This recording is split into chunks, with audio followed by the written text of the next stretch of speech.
The current pandemic still forcing those in the hotel sector and the tourism industry to make tough decisions. The president of the Bahamas feels mass testing and leveling off COVID-19 infections will be key to the reopening of the multi-billion-dollar property. Here's Keishla Adderley.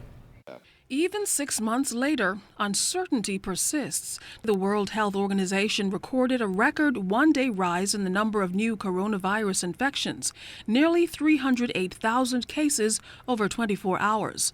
Here in the Bahamas, 53 cases on average in the last 3 days. And Bahamas President Graham Davis says its initial opening day, pushed back indefinitely, will depend on what action is taken here. And I don't think I'm hoping that we don't have to wait for the vaccine to be the solution.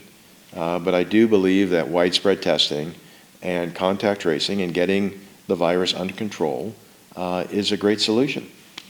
And we need to do that. And we're not right now here in the Bahamas doing widespread testing. Every day there are 45 cases yesterday. There are 90 cases. You keep reading that, and those are the only ones getting tested. What about the ones that are not? And so that's our concern. And we need to make sure that it is under control here in the Bahamas as well as in the United States before we open up and bring over 3,000 associates back and make that an investment in reopening and not have to shut down shortly thereafter because the cases are out of control here in the Bahamas. The October opening decision, Davis explained, was largely based on the June numbers, which saw new COVID cases in the Bahamas down to 0 before the border reopening brought a strong second wave. Meantime, despite acknowledging the Ministry of Tourism's softened vacation in place message, Davis says the company can't reconcile restricted movement with the vacation experience its guests are seeking. There are certainly some hurdles to overcome at the moment. There are, and those hurdles and are obstacles for guests to want to come to the Bahamas. The 14-day quarantine, which has now become a vacation in place program, up to 14 days. It is a great program, and I applaud the Ministry of Tourism and the efforts that the Minister of Tourism and Director General have taken in order to soften that.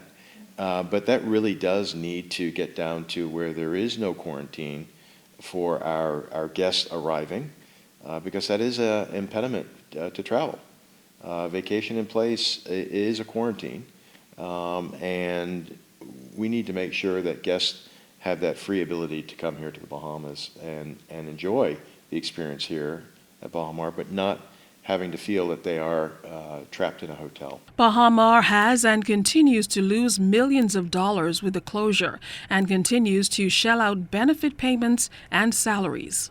We've been one of the very few companies, and certainly from a hotel perspective, that have been paying, since we've closed, ex gratia payments to all of our associates and have paid out over $50 million in support to our associates between ex gratia payments, severance payments, and benefits, medical benefits that we've been carrying through since we've closed.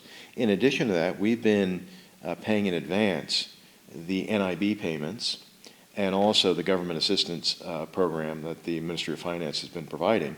We've been paying those up front and collecting that from the government to make it easy as best we can for our associates. And we'll continue to do that for the next 90 days with what I hope could be the light at the end of the tunnel.